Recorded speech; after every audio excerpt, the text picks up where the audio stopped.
You're asking me what's the proportional response? Israel's response has been never to go after a civilian, only to go after Hamas terrorists. Now, I've been in Gaza. I've been in Gaza 4 different times. They killed tens of thousands of civilians. And when you're in Gaza, yeah, but Doran, when you're in Gaza and you're on the ground in Gaza, what you see, just 1 second, what you see when you're on Gaza is you're being fired on from parks, from schools, from apartment buildings. Hamas fighters are popping out of ground every Hamas tunnel.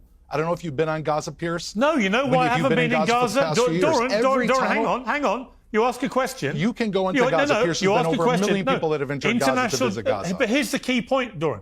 International journalists have not been allowed into Gaza to independently verify any of this. That's been another massive problem I've had with this. If Israel has nothing to hide, they should let Pierce, all the... have you ever been in Gaza? Hang on, let me finish. Pierce. Hang on. Let me finish my question. Let me finish my question. Have you actually you had 20 years to go to Gaza. Let me finish my question, please. What happened on October 7th that all of a sudden you want to walk Doran, into a war zone? I'm going to finish my question Israel... whether you let me or not, okay? And my question is this. If Israel has nothing to hide, why are they not letting international journalists go in? Tell me. Why don't they let them all in so that what you're telling us can actually be independently verified? Pierce, Israel is trying to deal with a terrorist regime that is popping out of tunnels, popping out of buildings, is everywhere. And you want us to unleash a flood of reporters into the area. When a Hamas reporter was killed because he was Hamas, the entire world media blamed Israel for killing a reporter, and he was a member of Hamas, a verified member of Hamas that filmed himself as part of October 7th. So you want us to unleash 1,000 reporters. You're not banning the international media out of concerns for their safety. 1 second, Pierce. Don't insult my intelligence, Doran. You asked me about Don't insult my intelligence. You're asking me questions while I'm speaking. Don't insult my intelligence. Israel is not banning international media out of concern for our safety. I'm just trying to provide an answer, Pierce. I don't feel like I have an opportunity to actually answer you. You're not banning us out of concern for our safety.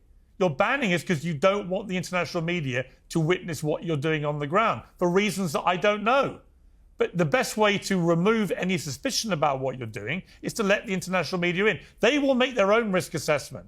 It will be down to their security teams, as it is in any war zone. But the idea that somehow Gaza should be the only war zone in the world where you don't let international journalists go and operate and do their job, and you can do that, Israel, because you basically control all the access to Gaza, I'm afraid is for the birds. You should just let the media in. Then everything you're saying can be verified as true or untrue. And the fact that Israel won't allow it is sticking in my gullet. Your government is starving 2.2 million people right now. Gaza. You're starving the babies, you monster. Torturing the Gaza Why don't you people. Stop? You're the terrorist. 10,000 people came to his funeral when his body was dragged through the streets of Gaza. His parents received his body with a noose around his neck and his underwear. And all of those people, 5 were killed, and dozens and dozens of them have gone missing. You know who's the worst terrorist in the world? Decide to keep Hamas in power.